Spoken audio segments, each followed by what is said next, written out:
Hi, I've come to ask about the English courses you run for international students. Oh, right. I assume you're a student at the university. Yes, I've just started. Okay. Well, we've got a range of courses. It depends what you think you need and how much. Oh. We can't run everything at the same time, though. So, for example, in this first term, we are just doing a writing course. I see. That sounds quite useful. What else is there? Some of the courses only run for single terms, and we tend to focus on what students have difficulty with. That means we don't usually do speaking courses, but next term you can do listening. Oh. That'll help you with lectures and things. Our provision is all based on what the majority of our international students need. So is everything term-based? There's nothing that you run all year? Well, let's have a look. Yes, there is a class for vocabulary and grammar every term. That's for everybody, but it's split into 3 or 4 levels. And what about in the holidays? We don't do anything during the winter or spring break. Oh. But over the summer, there's just general classes because that's what most students want. A bit of everything. Okay, quite a variety then. I'll have a think about what I really need because I haven't got much time. Do you have about 20 students in each class, the same as our science seminars? We try to keep it at about 12 and certainly not more than 15. It's important for language classes. They're very different from your normal courses. Right. And how much are the classes? The rate varies depending on how many hours you attend, but you shouldn't have to pay. Usually, the department will fund you and even sort out which classes you need. Brilliant. It would be quite useful for me to have a certificate to take back to my country. Do you put us in for exams? Yes, but we don't like them to clash with your main course exams in June, so we run them in May. Oh. That leaves you time for revision. Do I have to sign up for something now? I'm not quite sure what I want. Classes haven't quite started yet, so you've got time to decide what you do. All we insist is that you sign up before week 5. That gives you about 3 weeks to decide. Okay. Then, when you've made up your mind, you need to come back here to the administration office to enroll. What do I need to bring with me when I enroll? My identity card, I guess. Yes, or your passport. Then you'll be given a registration form, which you'll have to show to the teacher when you have your first class. Okay. And should I ask my tutor about which classes I should do then? Yes. Then you get a note from him and give that to the desk when you register. Can I use the computers here as well? Yes. You'll be given a password when you go to your first class. So remember to bring a disk with you to save your work on, as you won't be allowed to save it on the hard drive. Okay. Will I need anything else? Dictionary? We've got loads of those here that you can borrow. But you'll need a notebook as we don't provide paper or files. Okay. Thanks. Part 2. Hello, can I help you? Oh, yes. I was wondering what the best way was for me to get around London. Well, there are a lot of possibilities. As you probably realise, the main ways to get around are bus, train and tube. Oh? The Underground. Oh. It depends how much you want to spend. All forms of transport offer special tickets, such as cheap day returns on the trains and so on. Overall, you'll spend less on the bus, as it operates on a basic flat fare for each journey. But of course it may not go to where you need to travel to. The mainline trains only operate in the outlying areas, though a few cross London, whereas the tube has stations which are placed in central areas of the city, close to the main sites and shops. Obviously there are more bus stops, but you will probably have to change buses to get where you want, which can be inconvenient. You will find that the buses are mainly in the central areas, but some tube lines go quite a long way out of London, so you could use this for longer journeys. Having said that, the tubes do get very crowded, so you should use the train if you want to sit down. It does depend where you're travelling to. Well, I'm living on the outskirts, but I have to travel into London to college every day, and then around London when I'm here. OK, so time is going to be an issue for you. The tube should be fast crossing London, but quite honestly, there are so many delays that it's not very efficient. Again, the train has fewer stops, so is probably your quickest option to get to and from college. Of course, which service you use might depend on how frequent it is. I mean, the trains might only be every 20 minutes or whatever, but a timetable is published to save you hanging around. There are a lot of tube trains at busy times of day, but fewer at other times, whereas the buses run every 5 minutes through most of the day, and there are night buses. But you'll need to check out your route first. OK, thanks. How can I get from here to Hackney, then? Right, well, you can choose. We're here at the information office, OK? Now, next to us, on the corner of the High Street and Sweet Street, is the bus stop, opposite the bank. The bus goes all the way to Hackney, but it is a very indirect route, so it could take ages. If you want to take the train, walk down the High Street towards the city, go past the bank, and on your left is the station, just before you get to the post office. There's a mainline service to Hackney Wick, so if you need to get into the centre of Hackney, you may need to pick up a bus when you get there. Opposite the post office, on the corner of Hart Lane, is the tube entrance. You'll see the big signs. That's probably the best way to get there, though you may have to change. It's probably best if you go and get a travel card first. To get to the ticket office, you go out of here onto the High Street. Then turn into South Street, and the ticket office is on your right opposite the cinema. Of course, you may decide it's quicker to take a taxi. But it's a long way, so I think it'll be very expensive. If you do want to get a cab, then the rank is outside here, just opposite the office. Part 3. Hi, Hideki. How are you? Fine.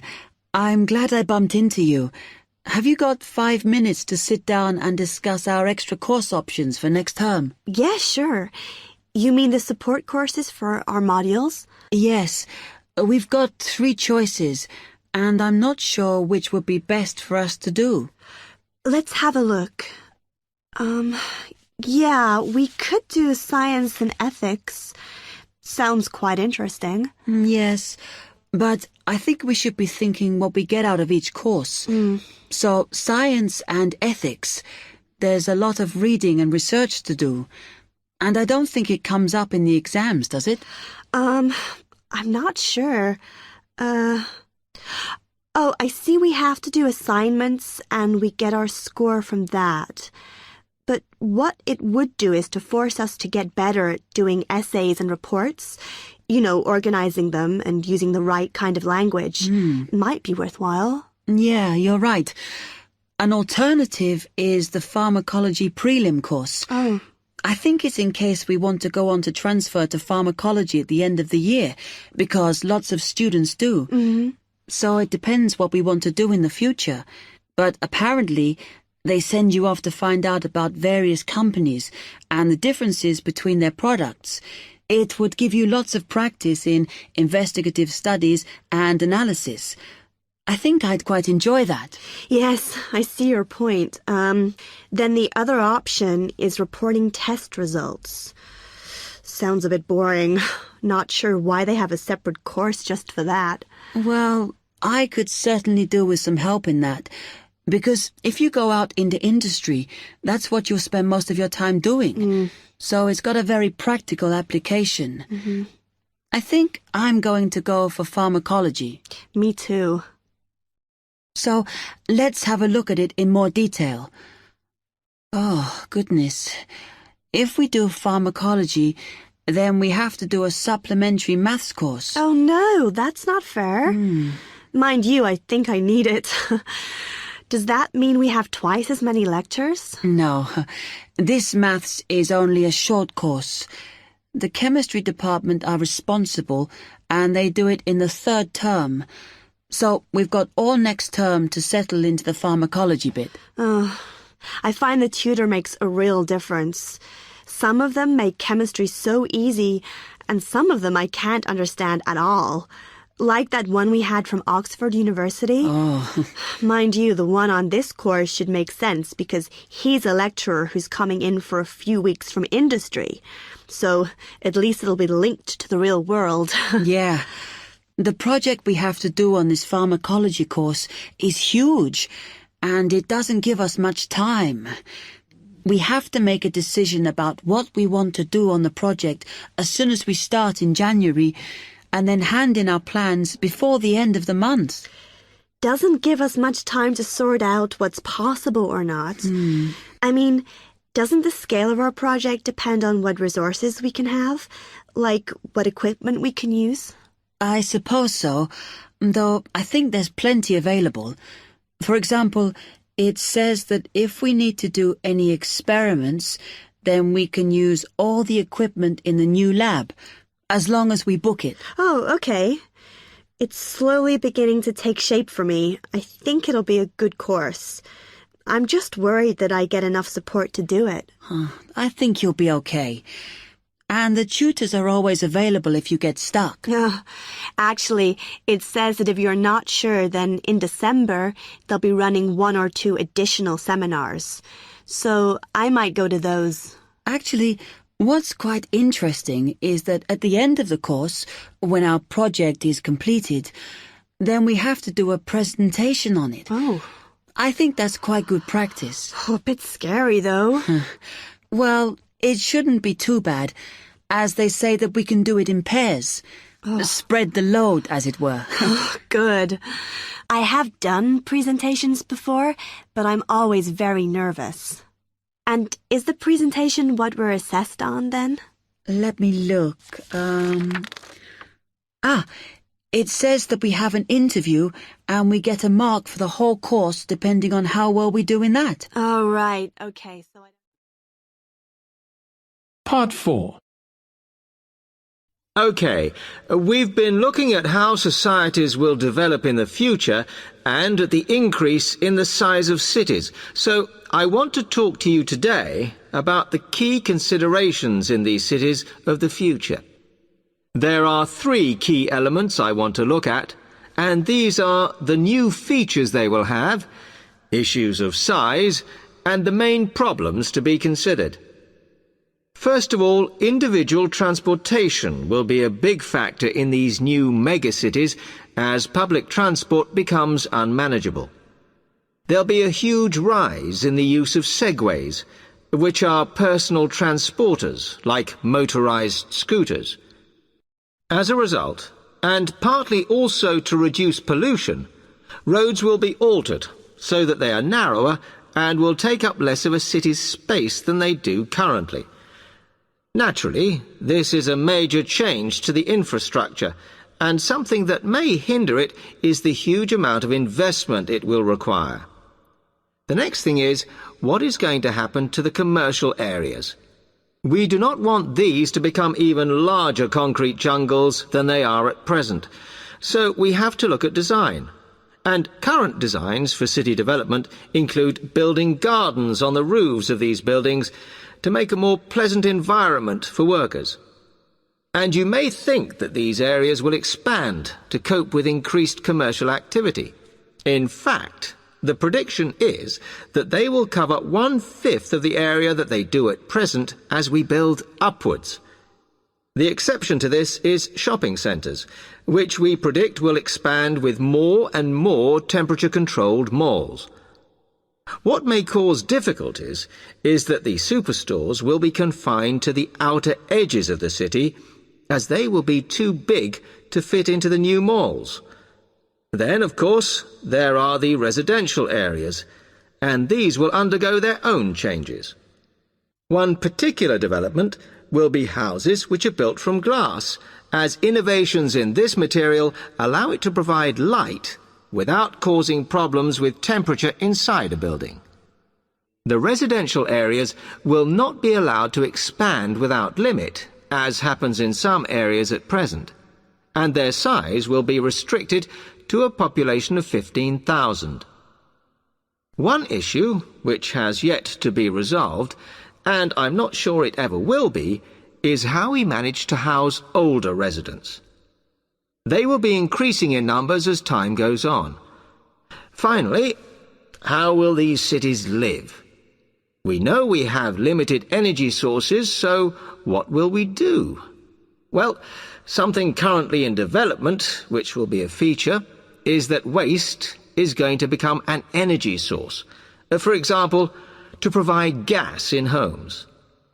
Also, as new technology and systems are developed, we will find that energy plants will become smaller.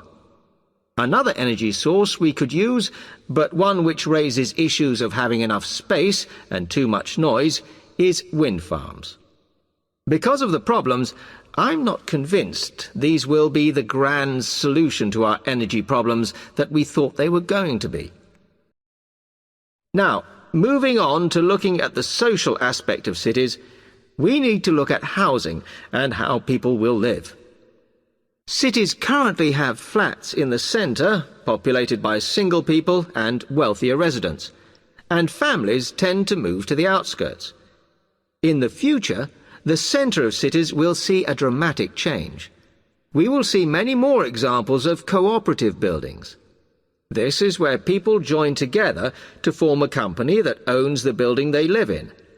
And despite continuing shortages, there will also be a rise in the provision of retirement homes in city centres, so that the elderly can have easy access to hospitals and shops. Recently, we have seen a levelling off in the growth of private housing, and I think that will not change. But we are likely to see more social housing, as far fewer people will be able to afford to own their own homes. OK, now, if anybody has any...